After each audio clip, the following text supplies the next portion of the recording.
പക്ഷെ പിന്നീട് അങ്ങോട്ട് നടക്കാൻ പോകുന്നതേ അനുഭവിക്കാൻ തയ്യാറായിട്ട് വേണം ഒക്കെ തുറന്നു പറയാൻ.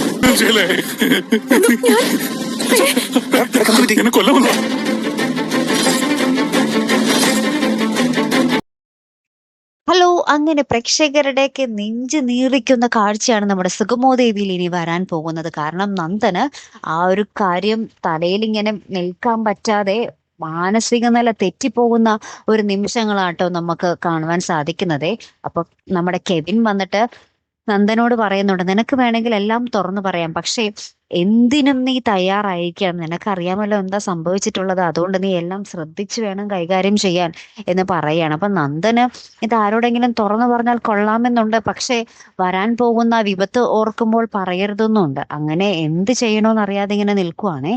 പിന്നീട് നമുക്ക് കാണുവാൻ സാധിക്കുന്നത് നന്ദന്റെ അടുത്തേക്ക് ഇങ്ങനെ ദേവിക വരികയാണ്. അപ്പൊ ദേവിക വരുമ്പോൾ നമ്മുടെ നന്ദൻ ഇങ്ങനെ ഓരോ പിച്ചുമ്പയും പറഞ്ഞൊക്കെ ഇങ്ങനെ നിൽക്കുമായിരിക്കും. അപ്പൊ ദേവികനെ കാണുമ്പോ തന്നെ നമ്മുടെ നന്ദൻ ഞെട്ടുന്നുണ്ട്. എന്നിട്ട് ദേവികനടുത്ത് വന്ന് പോയിന്റെ അടുത്തുനിന്ന് പറഞ്ഞ് കുറെ തള്ളുകയും ഉപദ്രവിക്കുകയും നമ്മുടെ ദേവികനെ ആട്ടിപ്പായിക്കുകയും ചെയ്യുന്നുണ്ട്. ഈ ഒരു ഒച്ചപ്പാടൊക്കെ കേട്ട് ലാസ്റ്റ് നമ്മുടെ സിദ്ധാർത്ഥനും പ്രഭാവതിയും വരുന്നുണ്ട്. അപ്പൊ ഈ സിദ്ധാർത്ഥനെ കാണുമ്പോൾ നമ്മുടെ നന്ദൻ ഓടി ചെന്നിട്ട് പറയുകയാണ്, ഇവളെന്നെ കൊല്ലാൻ വരുവാണ് എന്നൊക്കെ പറയുക.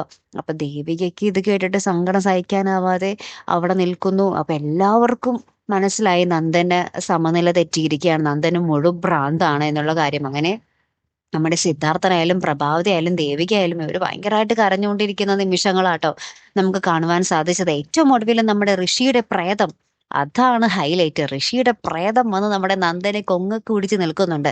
ഇനി ഇത് നന്ദന്റെ സ്വപ്നമാണോ അല്ലെങ്കിൽ ശരിക്കും ഋഷിയുടെ പ്രേതമാണോ, സുഗമോദേവി ഒരു പ്രേത കഥയാകാൻ പോകുകയാണോ എന്നാണ് നമുക്ക് അറിയേണ്ടതല്ലേ. കാത്തിരിക്കാട്ടോ. അപ്പൊ അടുത്തൊരു വീഡിയോയുമായി വരുന്നത് വരയ്ക്കും ഗുഡ് ബൈ.